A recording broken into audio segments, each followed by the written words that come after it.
Igreja Evangélica Cristo é Vida, a sua cidade refúgio. Vamos ouvir o que Deus tem a falar conosco nessa noite de quarta-feira.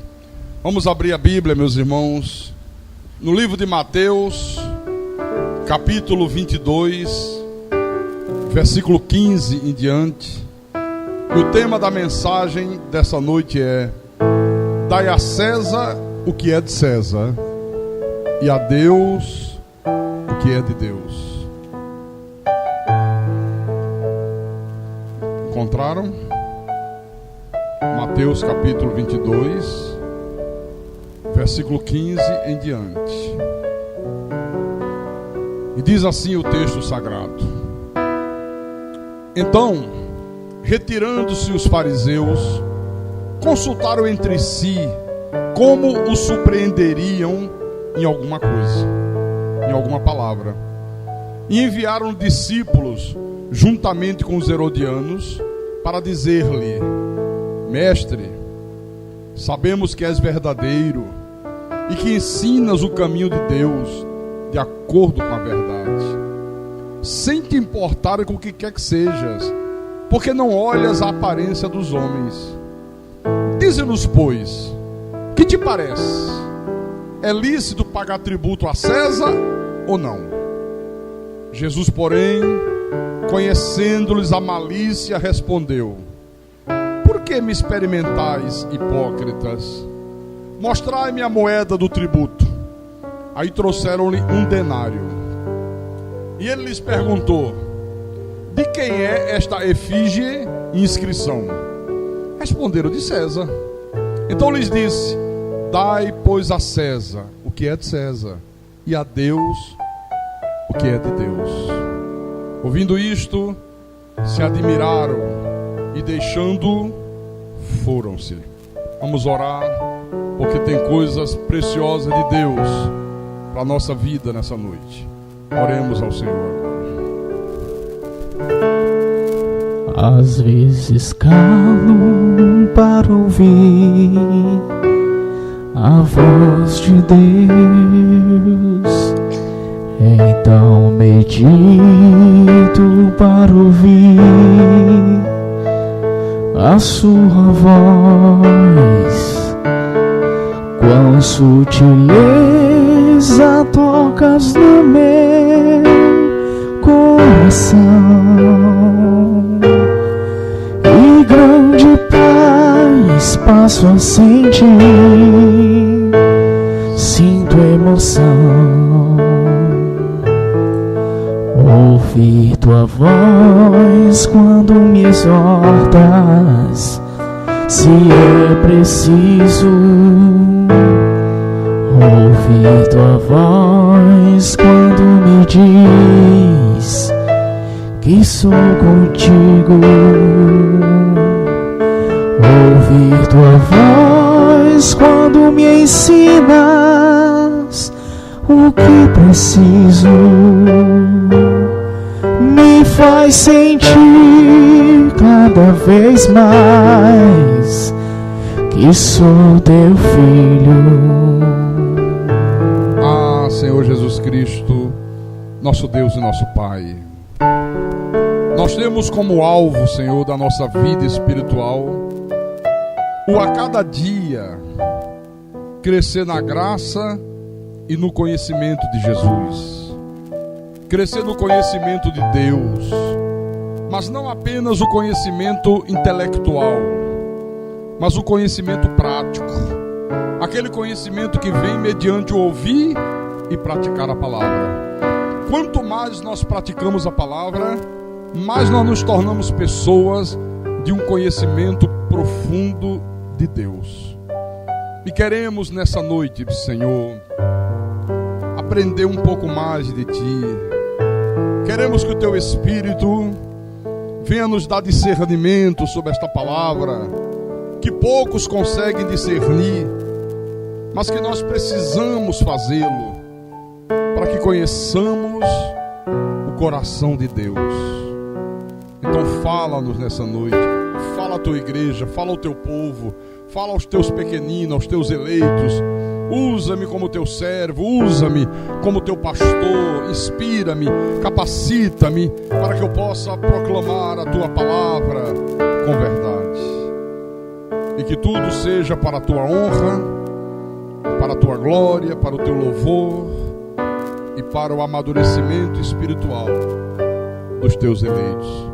Eu te peço em nome de Jesus, em nome do Senhor, e que todos digam amém e amém. Diga graças a Deus.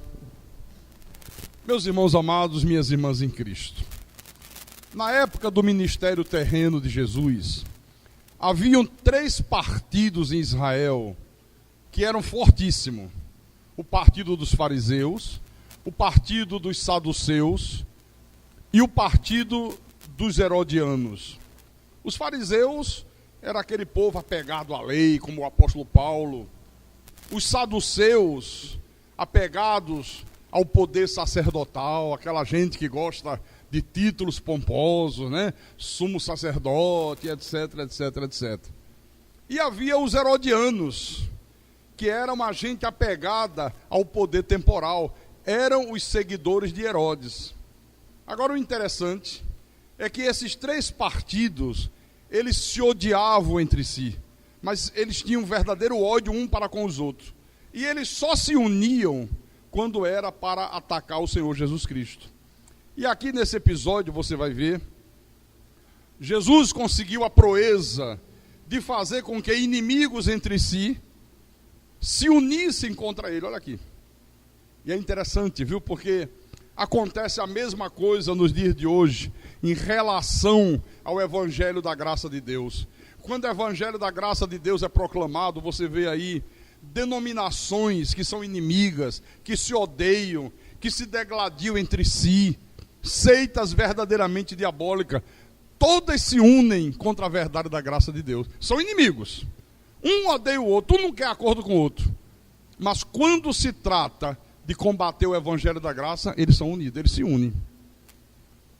E aqui, olha, é um desses momentos que inimigos entre si se unem em torno de um inimigo comum, que era o Senhor Jesus Cristo. Aliás, o inimigo que eles mais se preocupavam, que mais os incomodava, era o Senhor Jesus Cristo.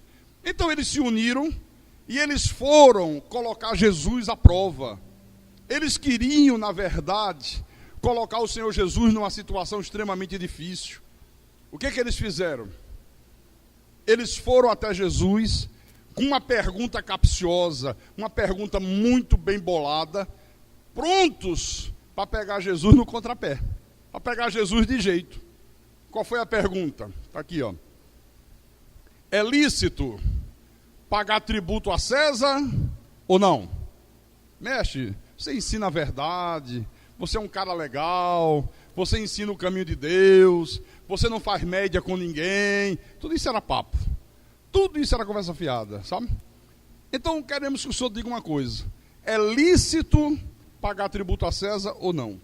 Olha, irmãos, essa pergunta aqui era uma armadilha, porque na verdade eles estavam querendo colocar Jesus numa situação complicada. Sabe aquela coisa de se correr o bicho pega, se ficar o bicho come? Era isso que eles queriam aqui. Porque eles pensaram assim. Veja bem o que é que eles pensaram. Bom, todo o povo de Israel é contra pagar tributos a César. Aliás, todo mundo é contra pagar imposto, né? Ninguém gosta de pagar imposto. Mas principalmente quando quem está cobrando o imposto é um usurpador. Como era o caso desse homem aqui, como era o caso de César. César, o imperador romano, com o seu poderio, com a sua prepotência, era um usurpador, era um déspota. Ele invadiu Israel, ele tomou o espaço da soberania de todo o reino de Israel. Olha, e ninguém gosta disso. Quem é que gosta de uma coisa dessa? Quem é que gosta de ver a sua nação invadida, dominada por um povo estrangeiro? Então o que é que esses caras aqui pensaram? Eles pensaram assim: olha, se Jesus disser que é a favor de pagar tributo a César, o povo vai ficar contra ele. O povo vai dizer que ele também é um vendido, O povo vai também dizer que ele fez acordo com César, que ele é um covarde. Mas se ele disser que é contra pagar imposto a César, aí nós vamos com muita facilidade se livrar dele. Nós vamos dizer que ele publicamente, diante de testemunhas, se rebelou contra o Império Romano. E aí César pega ele. César vai pegá-lo. César vai acusá-lo diante do Império de fazer rebelião. César vai acusar Jesus de incitar o povo contra Roma. E aí não tem outro jeito. Cadeia e morte. Que era o que acontecia nessa época aqui. Então você vê. Estava tudo tramado. E parecia, irmãos, que Jesus não ia ter saída. Porque eles, com essa pergunta, eles disseram, agora nós o cercamos por todos os lados. Então parecia que realmente não havia saída. Parecia que não tinha saída. Mas havia saída. Aqui no versículo 18, acompanhe a leitura aí, por favor, na Bíblia. Versículo 18 em diante. Jesus, porém, conhecendo-lhes a malícia, respondeu: por que me experimentais, hipócrita? Mostrai-me a moeda do tributo. Trouxeram-lhe um denário. E ele lhes perguntou: de quem é esta efígie e inscrição? E eles responderam: de César. Então Jesus disse: dai, pois, a César o que é de César, e a Deus o que é de Deus. Ouvindo isto, se admiraram e deixando, foram-se. Olha que coisa interessante isso aqui. Quando parecia que não tinha jeito, Jesus responde a pergunta desses indivíduos aqui de uma forma completamente inusitada, de uma forma que eles nunca esperavam que Jesus respondesse. Olha, esses homens jamais esperaram ouvir essa resposta aqui. O Senhor pede: olha, me traga aí um denário, traz uma moeda aí. Trouxeram a moeda. Aí Jesus perguntou: de quem é esse rosto que está cunhado aqui na moeda? De César. De quem é essa inscrição aqui dessa moeda? De César. E aí veio a resposta que eles não esperavam ouvir. Jesus disse: dai, pois, a César o que é de César, e a Deus o que é de Deus. Irmãos, olha, eles ficaram tremendamente impressionados com essa resposta de Jesus. Por quê? Porque eles esperavam tudo, menos uma resposta dessa. Foi essa resposta que, na verdade, derrotou esse povo. Sabe por quê? Porque no primeiro momento, podia parecer que através dessa resposta, o Senhor Jesus estivesse concordando com eles, não podia? Dai a César o que é de César, dai a Deus o que é de Deus. Você vê que eles foram até Jesus esperando o confronto, né? Mas Jesus não os confrontou.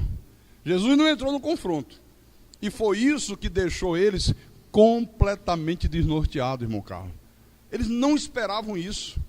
Eles jamais esperavam essa resposta aqui. E é interessante que às vezes nós também somos assim, viu? Todos nós às vezes somos assim. Às vezes nós acabamos sendo derrotados, irmão, pelas nossas próprias expectativas. Que foi o que aconteceu com esses homens. Eles foram derrotados pelas suas próprias expectativas. Eles estavam absolutamente certos que o Senhor Jesus Cristo ia dar a resposta que eles queriam. Ou ele vai dizer que é contra, ou ele vai dizer que é a favor. Jesus não deu a resposta que eles queriam. Eles ficaram tão desnorteados, eles ficaram tão desorientados, que eles não conseguiram mais se articular e foram embora. Está aqui, ó. Na verdade, eles nem foram derrotados tanto por causa dessa resposta aqui, não. Na realidade, eles foram derrotados pela frustração das suas expectativas. Foi isso que os derrotou. Eles estavam tão certos, mas tão certos, que Jesus ia cair na armadilha que eles prepararam, que quando Jesus não caiu, olha, eles não sabiam mais o que fazer. Sabe aquela coisa, você está tão certo que vai ser de uma maneira, você não espera outra coisa, e aí a outra coisa acontece, e você fica perdido? Você não se preparou para uma outra situação? Foi o que aconteceu aqui. Por isso que eu disse que nós também somos assim. Às vezes, a gente planeja tão bem a nossa vida, às vezes a gente programa tão bem aquilo que nós vamos fazer, que quando as coisas acontecem de uma maneira que não era o que nós esperávamos que fosse, não era aquilo que a gente gostaria que acontecesse, a gente fica sem saber o que fazer. A gente fica totalmente perdido. Já se sentiu assim? Você planejar tudo, não tem que ser assim, vai acontecer assim, e na hora H, pimba, acontece outra coisa. E você não estava preparado para uma outra situação? Porque às vezes você se preparou para todas as possibilidades, menos para aquela possibilidade. Aí, quando aquela possibilidade chega, que você não estava preparado para ela, pega você desprevenido e você fica literalmente perdido, totalmente perdido, sem saber o que fazer. Então, leia outra vez, por favor, aqui, o versículo 21 e 22. Responderam, é de César. Então lhes disse, dai, pois, a César o que é de César, e a Deus o que é de Deus. Ouvindo isto, se admiraram, e deixando-se foram. Ficaram desnorteados, perderam o chão, queriam procurar um buraco para se enterrar e não tinha. Então eles saíram de lá com a impressão de que o Senhor Jesus Cristo era contra, né? De que o Senhor Jesus Cristo não era contra os impostos. Se ele não é contra. E se era contra, não deixou isso muito claro. Nessa resposta aqui não deixou. E aí eles disseram, bom, não temos como pegar o cara.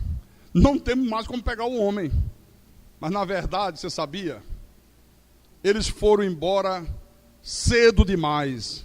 Porque se eles tivessem permanecido mais algum tempo, se eles tivessem tido calma, e olha como às vezes a falta de calma atrapalha, faz você perder grandes oportunidades.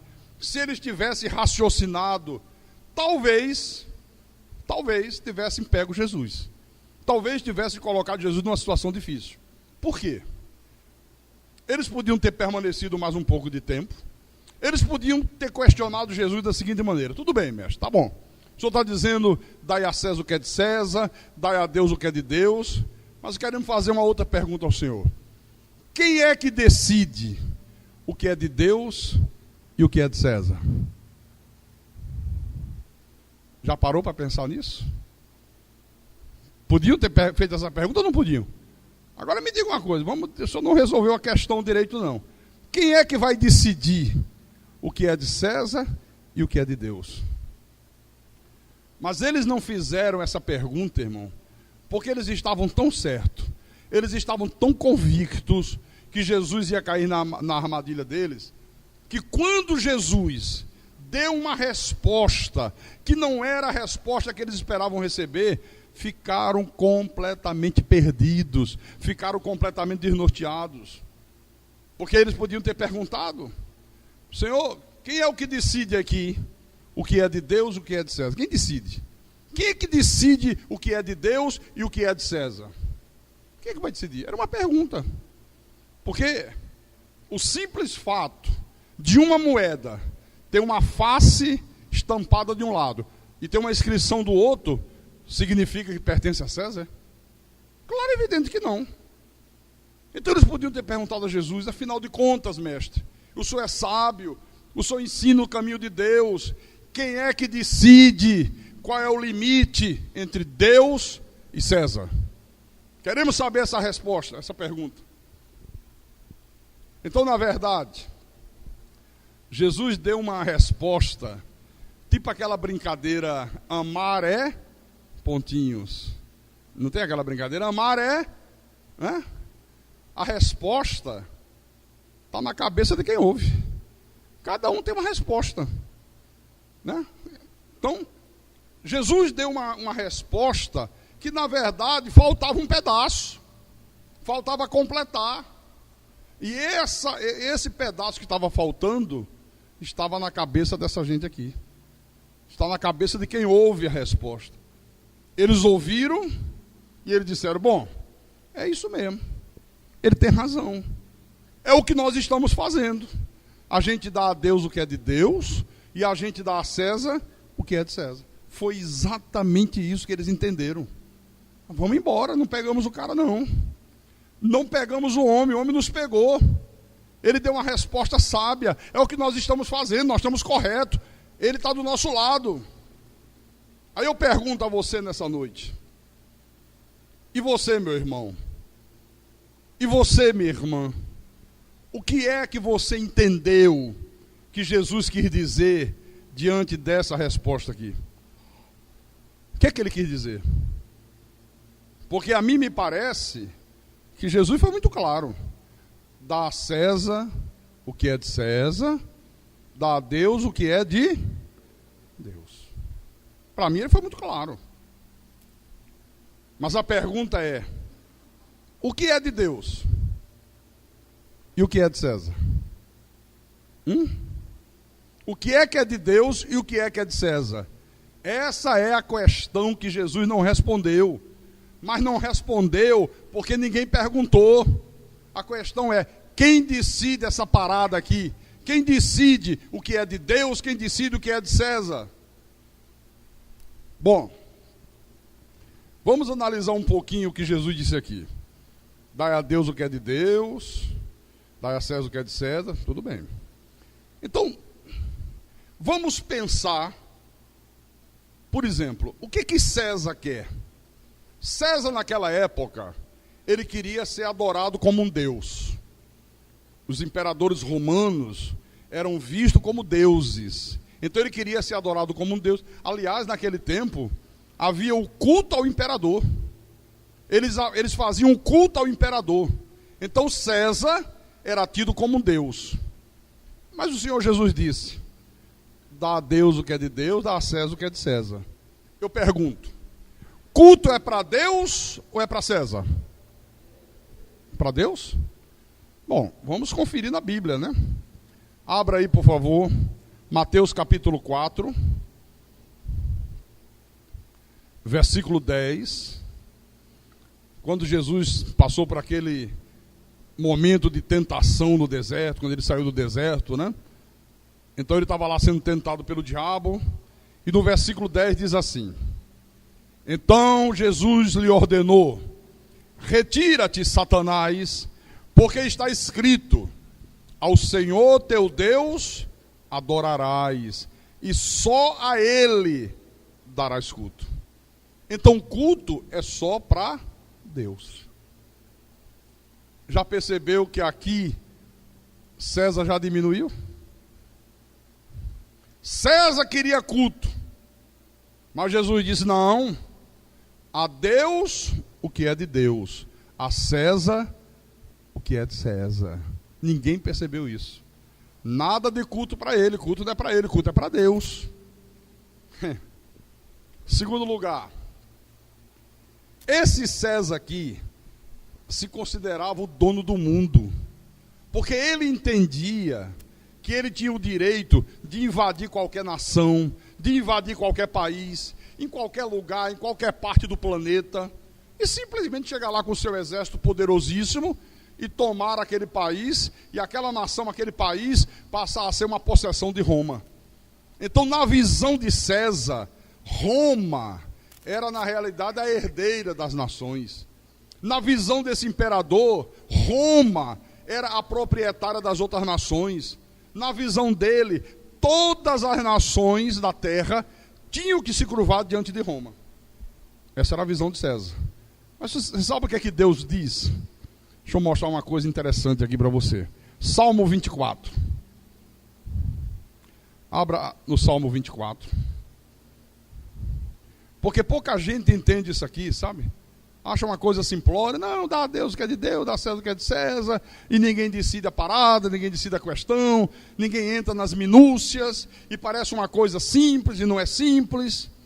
Então, Salmo 24, versículo 1. Ao Senhor pertence a terra e tudo que nela se contém, o mundo e os que nele habitam. E agora? Entregamos a terra a César ou não entregamos a terra a César? Não, mas o César está conquistando, ele é poderoso, ele tem um exército grandioso. Deus deu poder a ele, então é justo. Dai a César o que é de César. Damos a terra a César ou não damos a terra a César? Irmão, Jesus foi muito claro. Dai a César o que é de César, dá a Deus o que é de Deus. Mas a palavra de Deus diz que a terra e todos os seus moradores é de quem? De César? Não, de Deus.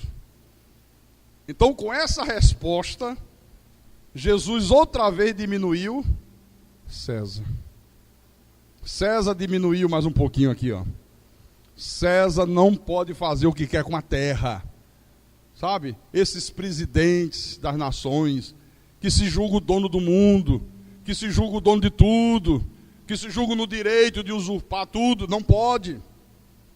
Só que nesse tempo aqui, o imperador César, ele usava como desculpa para invadir as outras nações, né, as outras partes do mundo, a Pax Romana.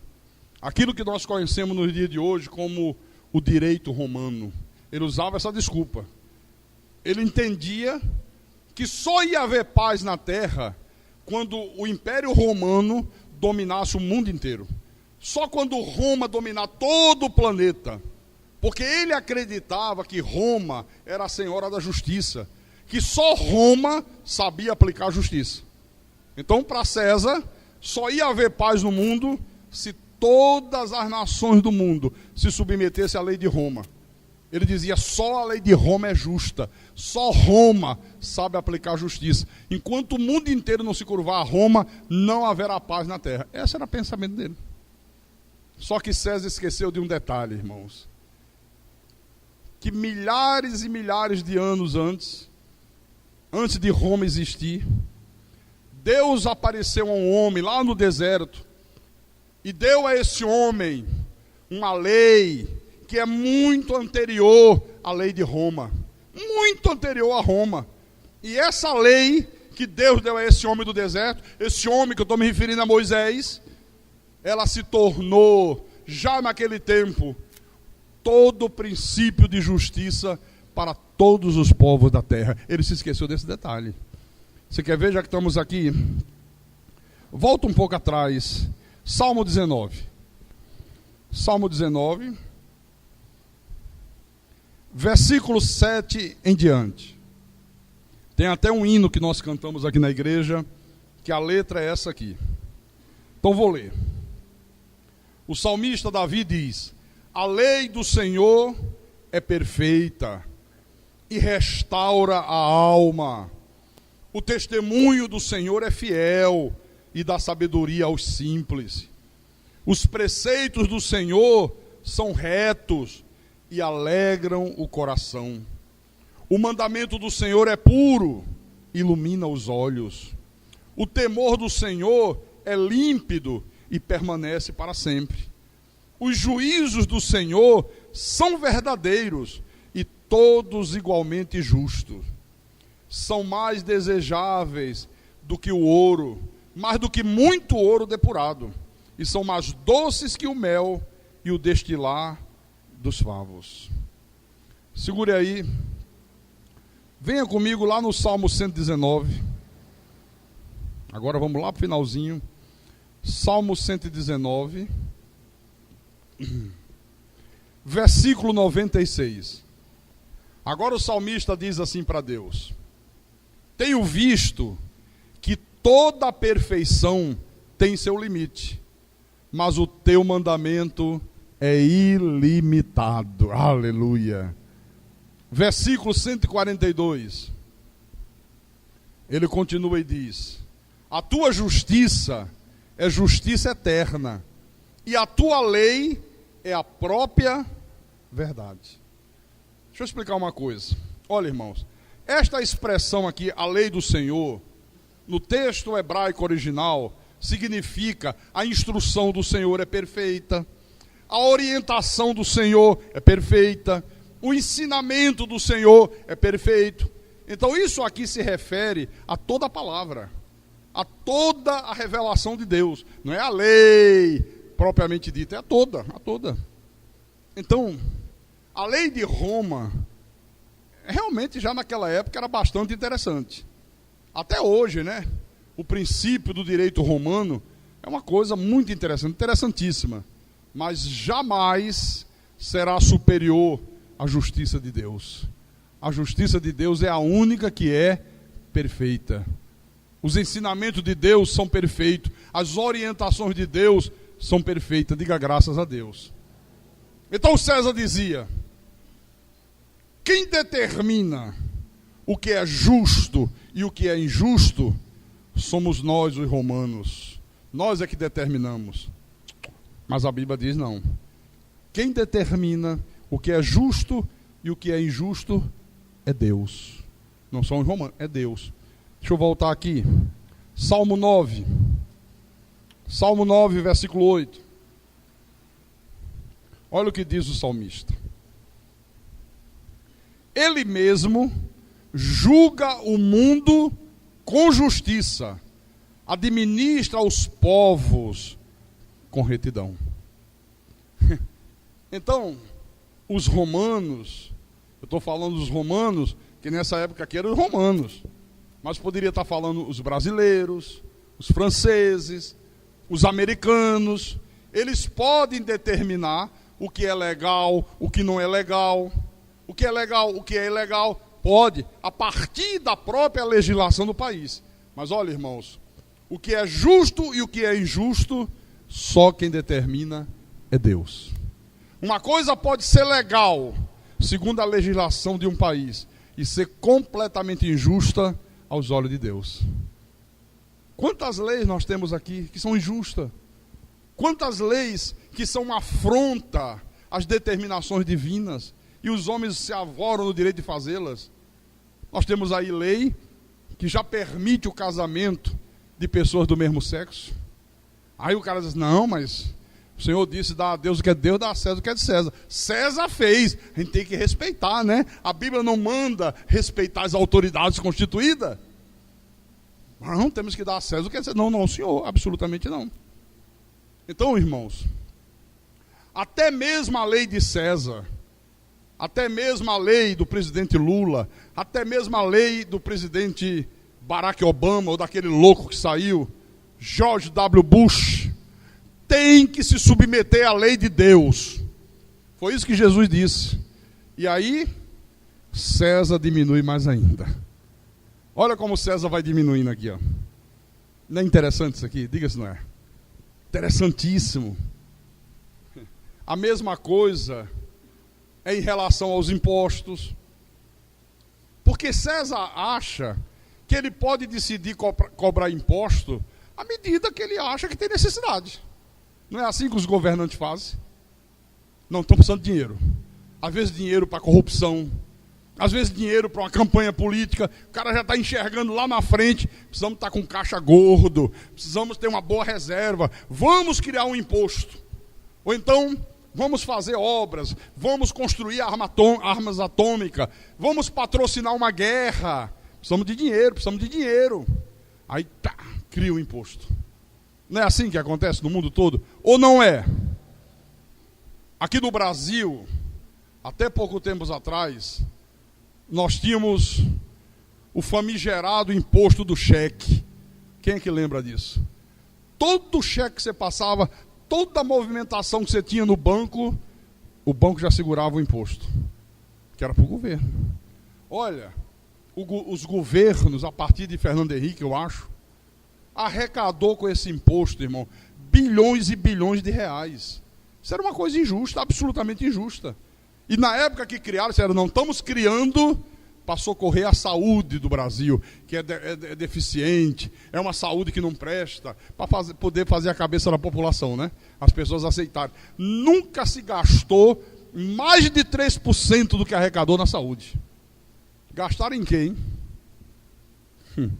Não é difícil adivinhar, né? É ou não é? Então, o que faz César determinar qual vai ser a carga de imposto não é o senso de justiça. Não usa justiça. É a necessidade do governo. Seja ela boa, seja ela má. Mas as escrituras sagradas dizem que o nosso Deus exige, meu irmão, que a justiça corra como um rio perene. Essa é a exigência de Deus. Deixa eu mostrar para você. No livro de Amós, capítulo 5. Amós, capítulo 5. Versículo 24. O Senhor diz... Acharam? Amós é no Velho Testamento, né? Joel, Amós, capítulo 5, versículo 24. Vou ler. Antes, corra o juízo como as águas, e a justiça como o ribeiro perene. Essa é a exigência de Deus.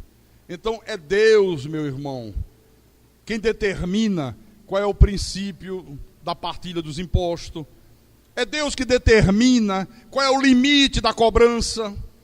É Deus que determina qual é a moral que tem que ser usada para respaldar qualquer imposto que os governantes decidem implantar. É Deus que determina, não são eles. Olha, meus irmãos, se esses discípulos aqui, dos herodianos, dos fariseus, tivesse ficado mais um pouquinho de tempo, provavelmente eles teriam descoberto que com essa resposta Jesus pegou César e foi diminuindo. Foi diminuindo, foi diminuindo, foi diminuindo. César quase que desapareceu, meu irmão. Quase que some do mapa. Deus continuou no seu lugar. Deus continuou no seu lugar de honra e de glória. Aleluia. Porque na maioria das vezes que eu vejo os pastores, ou as pessoas de um modo geral, dizendo, dai a César o que é de César, dai a Deus o que é de Deus. Olha, na maioria das vezes, eu sempre vejo as pessoas diminuindo Deus e exaltando César. Sempre. Um dia desse eu ouvi o irmão dizer assim, não, o meu patrão está exigindo agora que eu trabalhe 2 domingos no mês. Aí estava aquela discussão, trabalha ou não trabalha, vai ou não vai, sacrifica o culto ou não sacrifica o culto. Aí um disse assim, não, irmão, mas o que é que a Bíblia diz? Jesus disse o quê? Dai a César o que é de César, dai a Deus o que é de Deus. Você está dando o que é de César. É César que está exigindo, é o teu patrão, é o teu trabalho, é a tua empresa. Então você tem que trabalhar. Não. César não tem esse direito. O domingo é o dia de quem? Do Senhor. Nenhum patrão, nenhuma empresa, ninguém nessa terra tem o direito de usurpar o dia do Senhor. Nenhum tem. Agora, quando você presta atenção no que o Senhor Jesus disse aqui, quando você presta atenção no contexto em que ele pronunciou essas palavras, e a partir das convicções que ele, Jesus, tinha, você logo percebe o quê?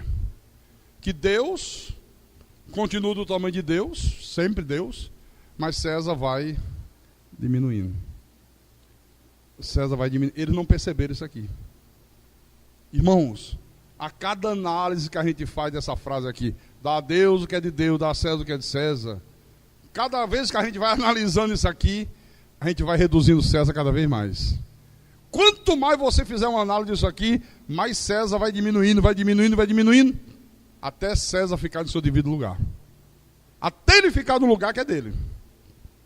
Então eu pergunto, qual foi a lição que o Senhor Jesus nos ensinou aqui? Que lição ele transmitiu para a sua igreja? Que lição ele transmitiu para o seu povo com isso aqui? A lição que ele transmitiu, irmão, foi que tudo tem que ser comparado com a soberania de Deus.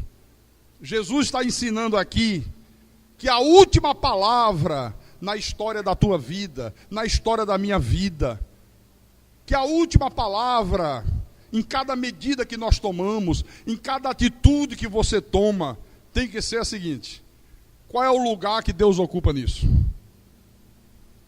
Qual é o lugar que Deus ocupa na história da minha vida?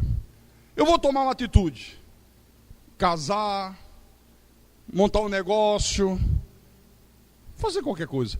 Que lugar Deus ocupa nessa minha atitude? Porque olha, se a gente não fizer isso, a gente vai se tornar escravo de um montão de coisa. Por exemplo, nós vamos nos tornar escravos de ditadores políticos, ditadores, déspotas. E o mundo está cheio deles, irmão, que querem decidir o que é justo e o que não é justo ao bel prazer deles, segundo a ótica deles, segundo os interesses deles, segundo a visão deles. Nós vamos nos tornar escravos de governos tiranos. Nós tivemos aqui uma ditadura militar violenta, que quer decidir o que é certo, o que é errado, ao seu bel prazer.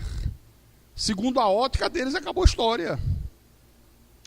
Se nós não fizermos isto, nós vamos nos tornar escravos de leis imorais que os legisladores fazem lá em Brasília, em seus próprios interesses, interesse de apadrinhados, com interesses políticos. O que leva um político a fazer uma lei que diz pode casar homem com homem, mulher com mulher? O que leva? Você sabe qual é o interesse? O cara olhou e disse assim: meu irmão, o que tem de gay é brincadeira. Está grande a multidão de gay. Olha o que tem de sapatão, que multidão. Deixa eu fazer alguma coisa para pegar os votos deles. Ou não é isso? É ou não é? Então, se você não fizer essa avaliação, você se torna escravo dessas leis. Não, dá certo. Você é contra ou a favor o casamento de homem com homem? Irmão, quem não tem conhecimento, né? Eu sou a favor porque Jesus diz: dá a César o que é de César. Como eu já ouvi gente dizendo essas bobagens, sabe? Não, está na Bíblia, está na Bíblia, está na Bíblia. Se a gente não fizer essa avaliação aqui, nós vamos nos tornar escravo dos poderosos desse mundo. Sabe essa gente poderosa que vai manipulando tudo e começa a determinar o que é legal, o que não é legal, pelo poder que eles têm nas mãos. Nós vamos nos tornar escravos até dos nossos próprios desejos. Você sabia disso? Porque às vezes, irmãos, os nossos próprios desejos querem tomar o lugar de Deus. Você sabia disso? Muitas das vezes isso acontece. Os nossos desejos pessoais querem tomar o lugar de Deus na nossa vida. Querem exigir da gente uma adoração, sabe? Um serviço que somente Deus merece. Somente Deus é digno. Pastor, como assim, pastor? Os meus próprios desejos. Como é que os meus próprios desejos podem tomar o lugar de Deus? Quantas pessoas você conhece que tomam decisões baseadas somente naquilo que elas desejam? E a pessoa não consegue se dar conta, né, que os seus desejos estão ocupando uma posição que pertence a Deus. Ela está tomando o lugar de Deus. Não pode tomar o lugar de Deus. Existem certas coisas na nossa vida que nós temos que dizer não. E um não com N bem grande. Por quê? Por causa do lugar que Deus ocupa na nossa vida. Por causa do lugar que Deus ocupa na tua vida. Por causa do lugar que Deus ocupa na minha vida. E isso tem a ver com os nossos desejos, ou não tem? Tem ou não tem? Se você não fizer isso, se eu não fizer isso, se nós não fizermos isso, nós vamos nos tornar escravos, irmãos, de relacionamentos completamente desequilibrados, de relacionamentos imorais, indecentes, de namoros desequilibrados, casamentos desequilibrados, porque eles vão tomando o lugar de Deus. Começa a tomar o lugar de Deus. Começa a tomar o lugar de Deus. Olha, Deus tem que ocupar o primeiro lugar na nossa vida. Primeiro lugar, não pode ser o segundo. Porque se não for assim, se nós não colocarmos Deus em primeiro lugar, nós vamos ser escravos do consumismo. Tem gente que é escravo do consumo, escravo desse consumismo. Vamos ser escravos do sistema financeiro, vamos ser escravos do sistema religioso, do sistema político.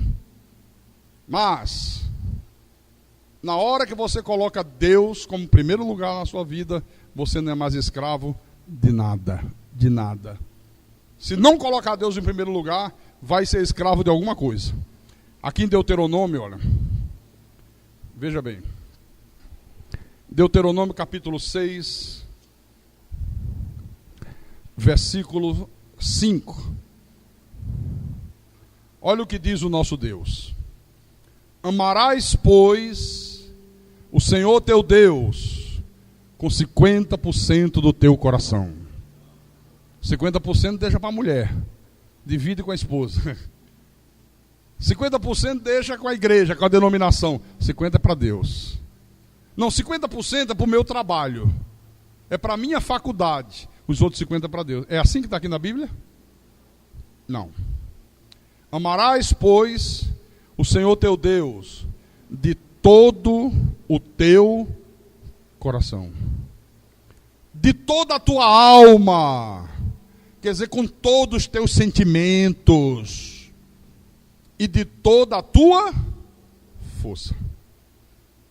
Olha, irmãos, Deus tem que ser aquele que decide o que é justo, o que é injusto. Deus tem que ser aquele que decide o objetivo da vida, o objetivo da existência. Deus tem que ser aquele que decide como é que cada coisa pode e deve ser usada. O que pode e o que não pode ser feito tem que ser Deus. É por isso que cada cristão, cada um de nós individualmente, tem que decidir tudo na vida baseado naquilo que Deus é. Como assim, pastor, naquilo que Deus é? Por exemplo, todos nós aqui sabemos que Deus é justo. Diga, Deus é justo. Deus não é vingativo. Deus não alimenta ódio. Deus não alimenta destruição pela destruição. Deus não faz pacto com prostituição, com relacionamentos errados. Deus não alimenta o sexo fora do casamento. Deus não faz acordo com homens indecentes, com homens imorais. A gente já sabe isso. Ou não sabemos? Eu falei a destruição pela destruição, né? Eu estava conversando esses dias agora com o Rodrigo. A gente conversa sempre aqui, quando estamos aqui na igreja. E a gente estava discutindo uma questão. O cristão, ele deve ou não deve ir à guerra? Se houver uma guerra, o cristão deve ir à guerra ou não deve ir à guerra? Lembra, Rodrigo? E eu falei para você assim, puxa vida, você está me inspirando a dar uma mensagem. Começamos a falar alguma coisa, não foi que saiu essa mensagem aqui. E eu disse para ele, olha, Rodrigo, depende. Por exemplo, se fosse uma guerra contra o nazismo, todo cristão tinha que ir à guerra. Todos. Agora, se fosse uma guerra contra, como é o nome daquele povo lá que o Bush matou gente quando procurava o Bin Laden? Aquele país lá. Afeganistão. Não é Afeganistão? Não é lá naquelas brenhas lá? Agora, se fosse contra o Afeganistão, não deveria. Por quê, pastor? Sabe por quê? Porque uma coisa, meu irmão, é você se levantar contra um povo que quer dominar todos os outros povos da terra, como o nazismo fez. Isso aí é uma coisa. Outra coisa é você sair massacrando um bando de miseráveis que você não sabe nem se ele tem alguma coisa a ver com Bin Laden. E o cara desinvade e joga bomba e metralha homens, mulheres, crianças. Não foi assim que os Estados Unidos fez? O que aquele povo tem a ver com um cara só? Quer dizer que se Bin Laden fosse brasileiro e se escondesse aqui no Brasil, o sujeito ia mandar os aviões dele de jogar bomba em cima da gente? Metralhar nossos filhos, metralhar a nossa família. Então é diferente, completamente diferente. Agora, às vezes há pessoas, irmãos, que pensam assim: mas colocar Deus em primeiro lugar, amar a Deus sobre todas as coisas, pastor, isso não é uma coisa que prende a gente? Será que isso não é uma coisa que, de uma certa maneira, nos escraviza? Não, irmão, é o contrário, é exatamente o contrário.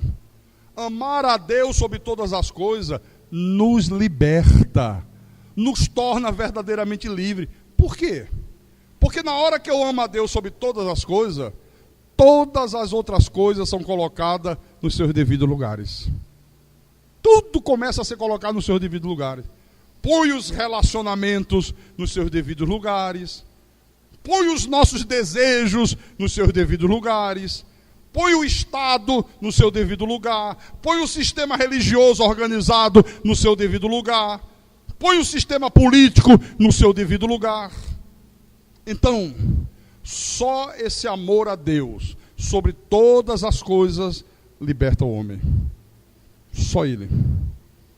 E foi isso que o Senhor Jesus disse nessa frase tão simples: dai a César o que é de César, dai a Deus o que é de Deus.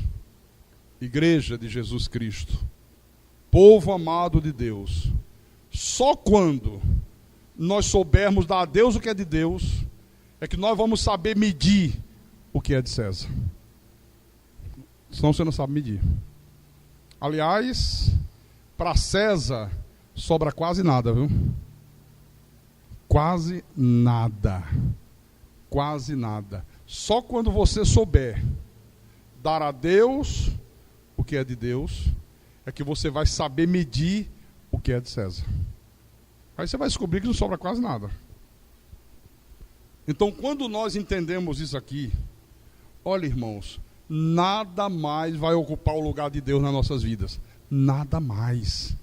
Nenhum relacionamento vai ocupar o lugar de Deus. O Estado não vai ocupar o lugar de Deus. O teu emprego não vai ocupar o lugar de Deus. O sistema religioso não vai ocupar o lugar de Deus. Viu, irmão Geraldo? Nem os nossos próprios desejos vão ocupar o lugar de Deus. A nação não vai ocupar o lugar de Deus de maneira nenhuma. Nada, absolutamente nada, vai ocupar o lugar de Deus em nossas vidas. Nada, absolutamente nada. Amém? Ai, o tempo passa tão rápido, né? Bom, eu quero terminar em Mateus, capítulo 10. Mateus, capítulo 10, versículo 38. Versículo 37. Jesus disse assim: quem ama seu pai ou sua mãe mais do que a mim, não é digno de mim. Quem ama seu filho ou sua filha mais do que a mim, não é digno de mim. Por que ele foi logo nos extremos, hein? Quem ama seu pai, sua mãe mais do que a mim, quem ama seu filho ou sua filha mais do que a mim, não é digno de mim. Jesus foi nos extremos para não perder tempo com as coisas menores, as coisas minúcias. Ele foi logo lá no alto, né? Se amar o pai ou a mãe mais do que a ele não é digno dele, e se amar o trabalho mais do que a ele? E se amar o automóvel? E se amar o relacionamento? Está tendo um relacionamento errado, sabe que é errado, sabe que não é de Deus, sabe que é diabólico. Ah, mas eu estou apaixonada por esse homem, pastor. Ah, é? E Jesus está dizendo: se você ama mais esse homem do que a mim, você não é digna de mim. Pastor, mas eu estou apaixonado por essa mulher. Ah, é? Mas você não sabe que não pode? Você não sabe que esse relacionamento está errado? Você não sabe que não pode insistir nisso aí? Se você insistir, então você não é digno dele. Você não é filho dele. É isso que ele está dizendo aqui. Forte, não? Duro. Mas é a verdade. É a mais pura expressão da verdade. E quem tem ouvidos, que ouça o que o Deus bendito falou à igreja nessa noite. Em nome de Jesus Cristo. para a glória do Deus Onipotente. Aleluia. Glória a Deus. Louvado seja o nome de Jesus Cristo. Vamos ficar de pé. Oh, Espírito Santo.